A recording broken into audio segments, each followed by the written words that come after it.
Welcome to our Bible study today from John chapter 18. Jesus takes his apostles into a garden where Judas and Roman officers come to arrest him. Peter cuts off a soldier's ear, but Jesus replaces it and goes with the soldiers peacefully. Peter and John follow closely behind as Jesus is taken before Annas and then Caiaphas, the high priest that year. Peter is then questioned concerning Jesus, and he denies him 3 times. The Jewish priests lead Jesus to Pilate since they need Roman approval to put him to death.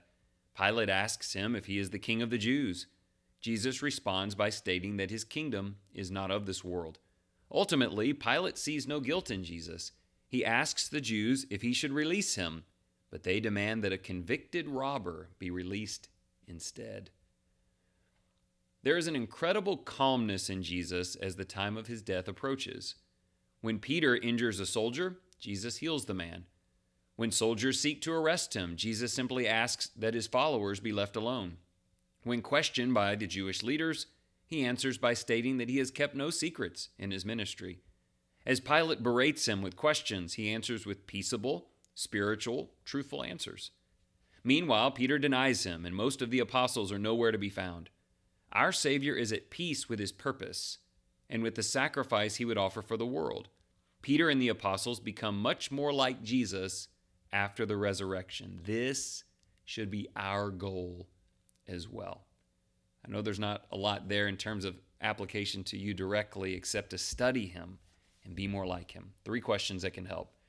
Number 1, why did Peter lash out at the soldier? Can outbursts and quick reactions be a symptom of a faith that needs some work? I think probably so. Things like fear cause us to do the silliest things.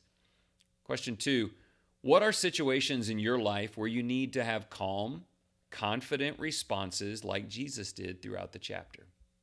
Now, in many environments, that's easy to do, but what are environments where it's less easy and even more necessary?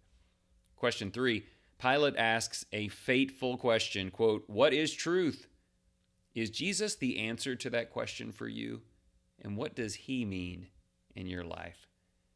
I think he's the answer to all of the questions that matter, the great and perfect answer, but that should be useful in many of the questions that we endeavor upon in our lives. Let's pray. Gracious Lord, thank you for Jesus. His confidence and calmness establish him as a king we are privileged to follow. Even in the fires of persecution, he was focused and holy. He answered even to his most vicious accusers with dignity. Lord, teach us how to be more like your Son. We all falter at times, resembling Peter's fear and doubt. Father, we plead for your mercy and ask you to humble us and make us more devoted students of Jesus. His resolve to accomplish your work has brought blessings to us all. Lead us to become more like our Savior. Did you catch that at the end? Jesus' behavior led to the blessings for many other people. I imagine that's true for you and the people in your life as well. Have a wonderful day.